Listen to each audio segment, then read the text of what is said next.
Hey guys, how y'all doing? So 2023 was a good year for movies. I wanted to do a top 10 for movies, but I have to watch a lot of movies. I heard holdovers, dream scenarios, and all of those are very good. But I haven't even watched the trailer for any of those, so I don't think it would be fair for me to do a movie list. So here I am with my top TV show list, and I usually watch a lot of TV shows than movies. And I did watch a lot of them this year, and I gotta tell you, we got some very good content last year. Alright, without further ado, let's get into this video. So I have 7 shows that I thought was very good, and I'll talk about them starting from number 7. Pokerface. Okay, let me go ahead and make a confession before I start talking about this show. I freaking love Natasha Lyonne. I could watch her for hours and not get bored. She's funny and has a very wicked sense of humor, and very attractive too. That's pretty much why I watched this show, but I was in for a huge surprise. This show exceeded my expectations. The creator of this show is Rian Johnson, and he's director of Knives Out, which was a brilliant mystery thriller. And I gotta say, this show was just as brilliant as Knives Out. If you're a person who is into mystery thriller, I would definitely recommend this. I'll try not to say too much because it's a mystery thriller, but I'll give an idea on what the show is about. Pokerface is about a girl called Charlie Kale who works at a casino, and her friend dies unexpectedly. Thing about Charlie is she can never leave things alone or mind her business. She tries to poke her nose at everything. So she tries to find out how her friend dies. Also, she is a human lie detector, meaning she sort of has a superpower. She can tell when people lie. I could tell she was lying. What is it? It's a woman's intuition? No, it's not like a tampon commercial, okay? It's a real thing.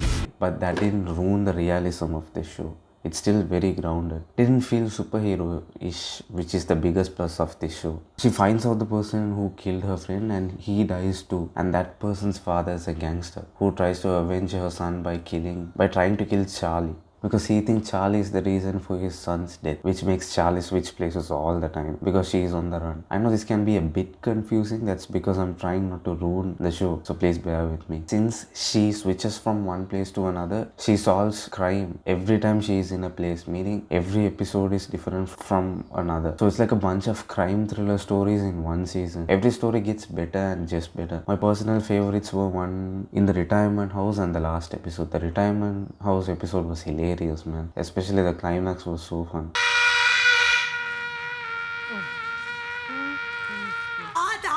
Last episode ends with a cliffhanger where she gets chased by syndicates and all, meaning her enemies has just gotten worse and bigger, and I can't wait to watch it. So the plus of this show is obviously Natasha Lyonne. She is funny, smart, and everything you want her to be in this show. She even has a catchphrase like cockroach in Russian doll, which is bullshit.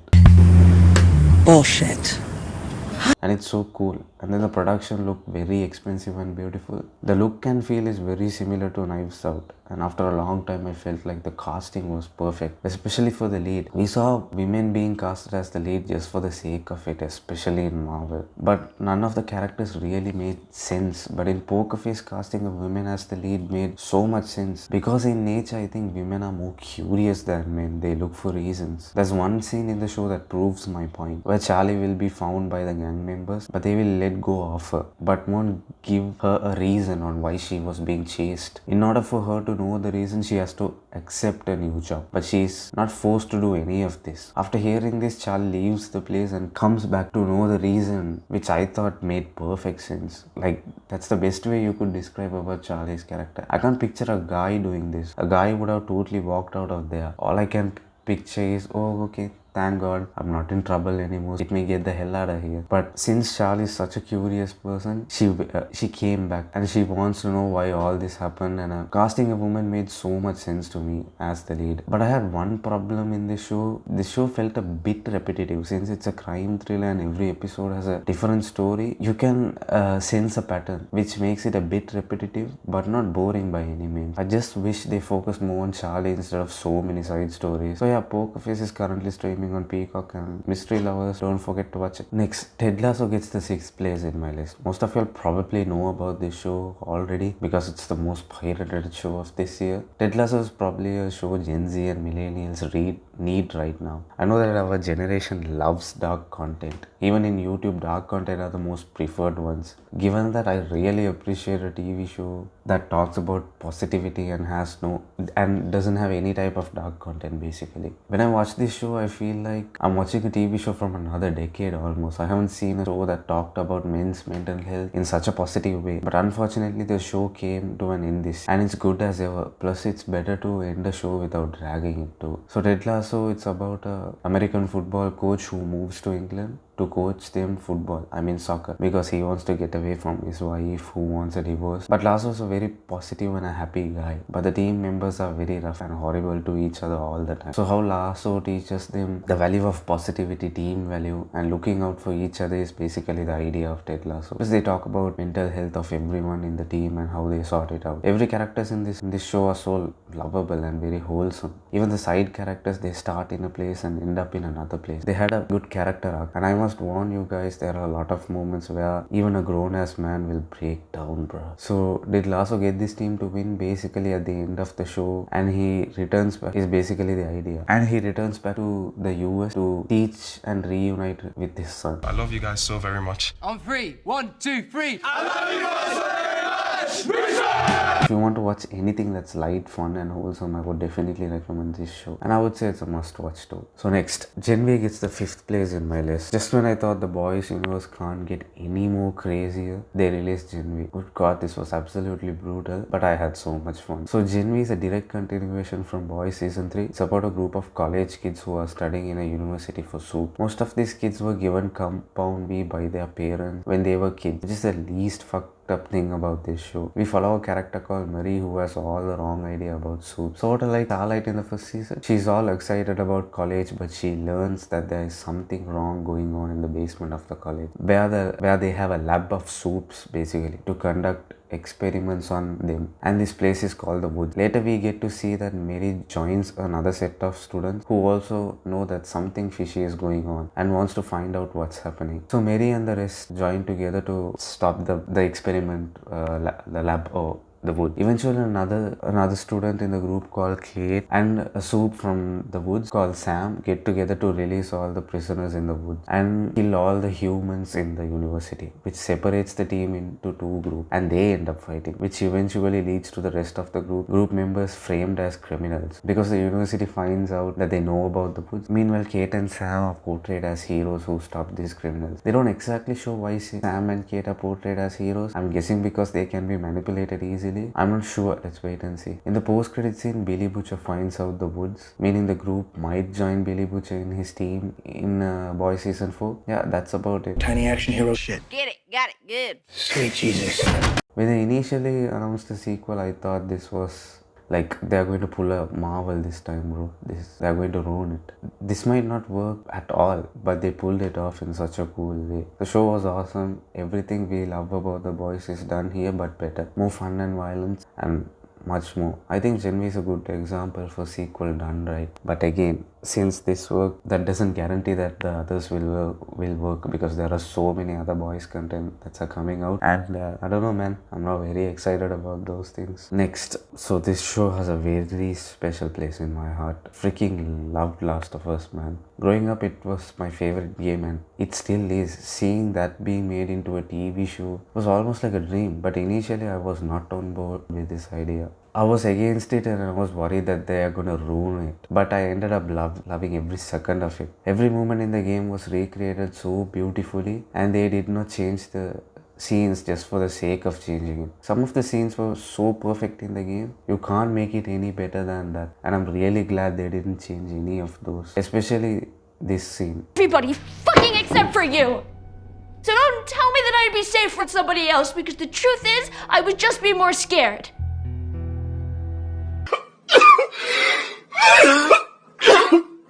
That fucking teared me up, bro. Overall, I still do think the game is better because it's interactive, so the experience is different. But the show did one smart thing, which is they show the more emotional side of the characters and how they deal with loss and pain in this universe, and how even in these messed up world there's still hope. Like the Bill story was a great addition. Plus even in the final episode when Joel and Ellie interact, fuck, that shit melted my heart, bro. And the TV show had one of the best opening I have ever seen on a TV show. Especially watching it after COVID gave me chills, bro. They knew what they were doing. They exactly knew what they were doing. It's a smart move, you know, since the gaming experience can't be recreated. They went for the whole humanity angle and it was lovely. But in my opinion, the best thing this show did is the casting, bro. Freaking nailed it. Pedro was amazing as a grumpy old Texan. He's a good actor, so he doesn't really surprise me, but good God, man, Bella Ramsey was awesome as Ellie, which I did not expect at all. When I heard the news, I thought, do they even know who Ellie is?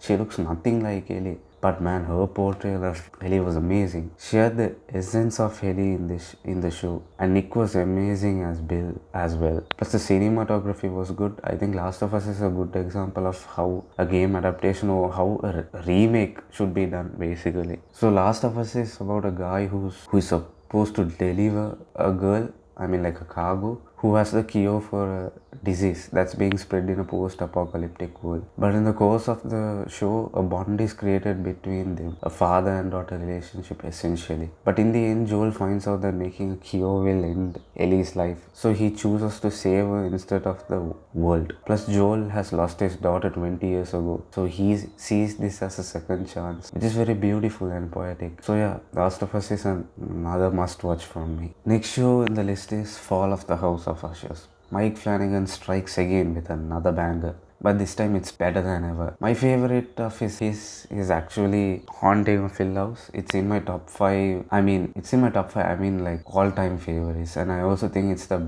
best Netflix show of all time. But after Hill House, I think House of Ushers has to be the best work of his till date. It gave a bit of a Succession vibes. A fucked up family, dad issues, rich brats trying hard to relate, and all that reminded me of Succession. I think if I explain the story a little bit and explain idea of this show, you can understand a little bit better. So the story is followed by two characters called Roderick Usher and Madeline Usher.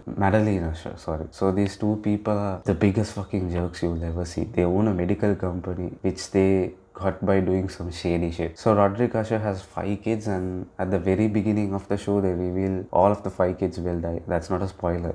They say it. And why they die and how they die is basically the idea of the show. At the last episode of the show, they reveal why they die. Roderick Usher and Madeline Usher ends up killing someone to get a good position in the pharmaceutical company. And a character shows up and makes a deal with them. You can either get punished for your crime now, or you and your kids can live a very wealthy life. But after a while, after they get older, all of them will die. Like none of the Ushers will live. And both Madeline Usher and Roderick Usher accept this deal. I don't know what this character is supposed to be, but it's some reference to the Bible. Mike Flanagan usually has so many Bible references in his show. But from what I understand is the character represents karma, and a character that makes them pay back for their sins, essentially, is the idea that I got. But if you know any better, please put that in the comments. So yeah, the first important plus of this show is the performance of the actors and their characters. So why you will hate every single one of them except the granddaughter character. There's a small thing that happens to, I don't want to ruin it, but you guys watch it. Like how each of them committed so many sins and why their deaths are so justified is explained so well, and it's written amazingly well.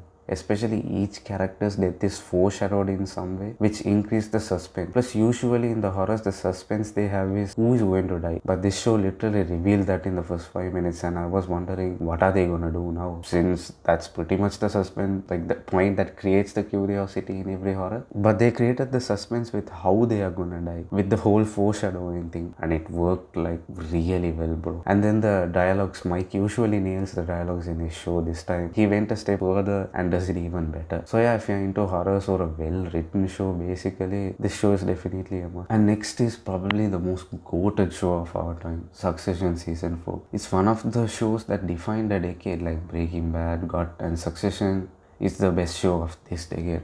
I think the biggest success of this show is making the characters relatable. I mean, you can do that pretty easily, but when you're making a show about rich people and talking about their problems, most of the people can't relate. I mean, no one cares about why you got your car color messed up this time or whatever. You get it, like rich people problems, bro. The average person can't relate. But this show did a brilliant job at making these characters so relatable by showing their dad issue. I'm just kidding. That's not what it did. Or maybe it did that a little bit. By showing their, hunger to be the person in power and to do whatever it takes to get that position. Only in the most evil way possible.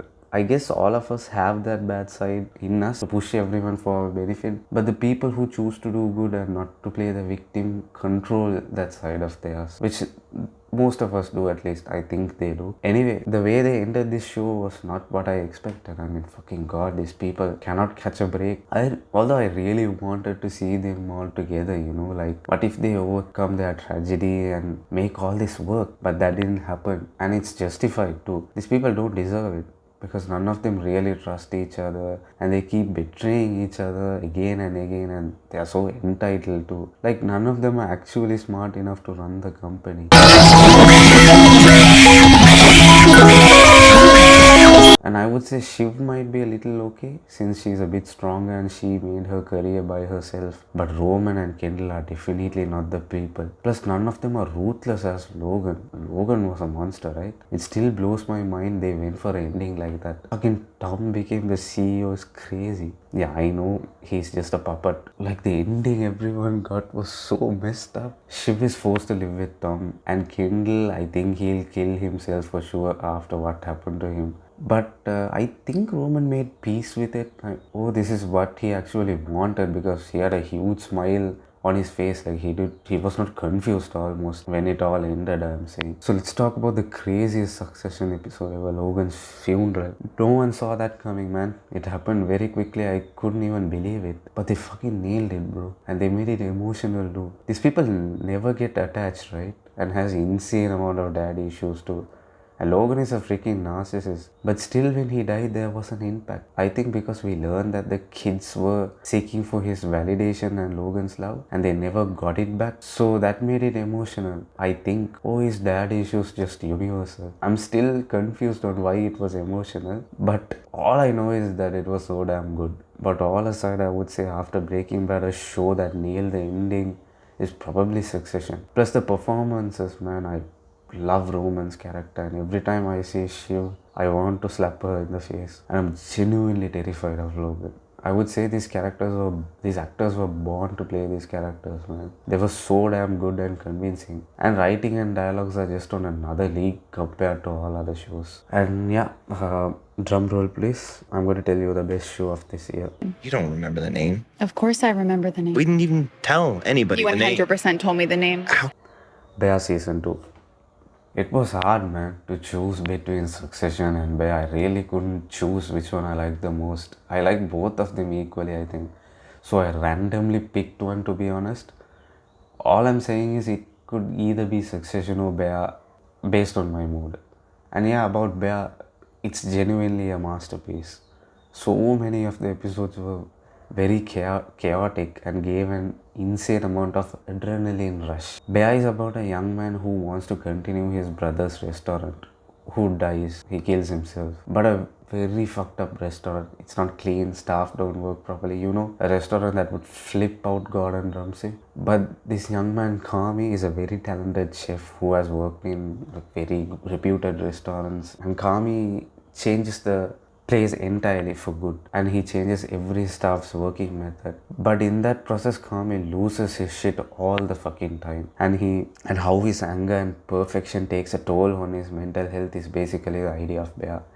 And this mental health problem is running on his family too. The first thing that impressed me the most about this show is like how detailed it was. I don't know how accurate this is. I'm talking about the restaurant industry, but the way they portrayed it was brutal, and it was very fascinating just to know that how ruthless this industry is. Even the smaller things like Kami checking how can he reduce the moving time from one place to another in the kitchen, really blew my mind.